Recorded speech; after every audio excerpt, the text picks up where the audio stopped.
ফেনীর দাগনভূঞা পৌরসভার ময়লা আবর্জনা ব্যবস্থাপনার জন্য নির্ধারিত ডাম্পিং স্টেশনের স্থাপনের স্থান পরিদর্শন করেছেন বন পরিবেশ ও জলবায়ু পরিবর্তন মন্ত্রী আব্দুল আউয়াল মিন্টু। সোমবার উপজেলার রামনগর ইউনিয়নের আজিজ ফজিলপুর গ্রামে ডাম্পিং স্টেশন পরিদর্শনকালে প্রকল্পটির বিভিন্ন দিক নিয়ে সংশ্লিষ্টদের সঙ্গে আলাপ করেন তিনি। দ্রুতই কাজ শুরু করার বিষয়ে প্রয়োজনীয় নির্দেশনাও দেন। বলেন, পৌরসভার পরিচ্ছন্নতা ও পরিবেশ রক্ষায় এই ডাম্পিং স্টেশন গুরুত্বপূর্ণ ভূমিকা রাখবে।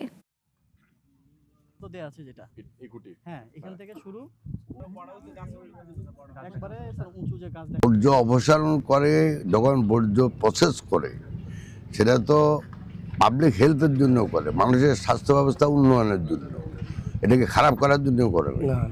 এটা কেউ কাউকে যত ভুল বুঝেছে, সেটা এখন আমরা লোকজনের সাথে কথা বলে এটাকে ঠিক করে তাড়াতাড়ি কাজটা আরম্ভ না করলে তো ওই দাগনভূঞা থেকে বর্জ্য এমনি এখানে আসবে।